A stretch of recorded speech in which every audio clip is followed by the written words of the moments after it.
नमस्कार मित्रांनो, आज आपण आलो आहोत गौरव खंडाळे यांच्या बायोफ्लॉक फिश टँक सेटअपला भेट देण्यासाठी। मित्रांनो, हे गौरव खंडाळे उच्च शिक्षित तरुण असून त्यांनी नोकरीच्या मागे न लागता हा biofloc fish tank setup project उभा केलेला आहे। मित्रांनो, या प्रोजेक्टमधून गौरव खंडाळे हे खूप चांगल्या प्रकारे इन्कम कमवत आहेत। तर मित्रांनो, गौरव खंडाळे यांच्या या बायोफ्लॉक फिश टँक सेटअपचं गणित आपण समजून घेणार आहोत त्यांच्याकडूनच।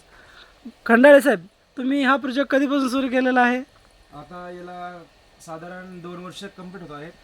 बरं आता याच्या सध्याला फंगसिया ही जात टाकलेली आहे मासे, आणि हे 4 महिन्यामध्ये किंवा 5 महिन्यामध्ये 500 ग्रॅम किंवा 600 ग्रॅमचा मासा तयार होतो। बरं तर याच्यामध्ये फंगेसिया जातीचं तुम्ही मत्स्यबीज सोडलेलं आहे। हो, तर हे मत्स्यबीज किती दिवसात वाढतं? म्हणजे 1 किलोचं किती दिवसात होतं? 1 किलोचं व्हायला कमीत कमी 5 किंवा 6 महिने लागतात त्याला। 5 ते 6 महिने। हो. याचं मार्केट रेट काय चालू आहे सध्या?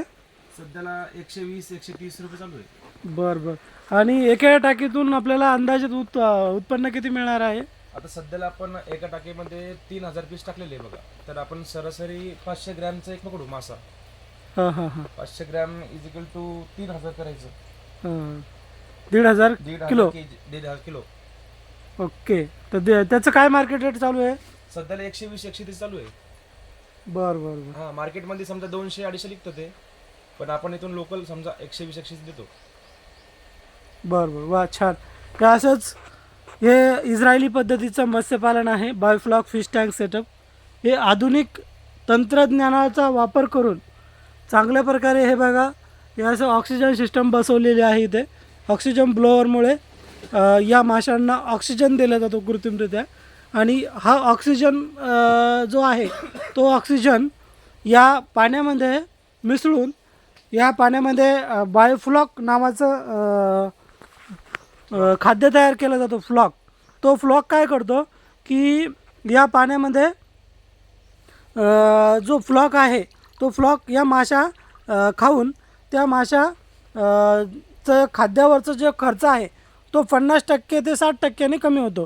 यामुळे खाद्यावर होणारी जो खर्च आहे तो खर्च खूप मोठ्या प्रमाणात वाचतो, आणि शेतकऱ्यांचा या खाद्यावरच्या खर्चाचा जो पैसे आहेत ते डायरेक्टली शेतकऱ्यांची बचत होते। मित्रांनो, तुम्ही बघू शकता या अशा प्रकारचं जो खाद्य आहे ते अत्यंत कमी खाद्य लागतं। यामुळे खाद्यावरचा होणारा जो खर्च आहे तो कमी होतो, आणि निश्चितच याच्यामुळे काय होतं की उत्पन्नात वाढ होते।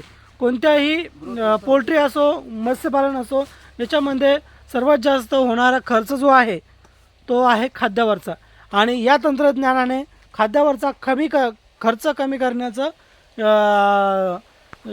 याच्यामुळे खर्च कमी होतो, आणि त्याच्यामुळेच प्रॉफिट जास्त होतो। तर मित्रांनो, तुम्हाला हा व्हिडिओ कसा वाटला कमेंट करून सांगा। व्हिडिओला लाईक करा, चॅनलला सबस्क्राईब करा। तेव्हा आज थांबूया इथे। धन्यवाद।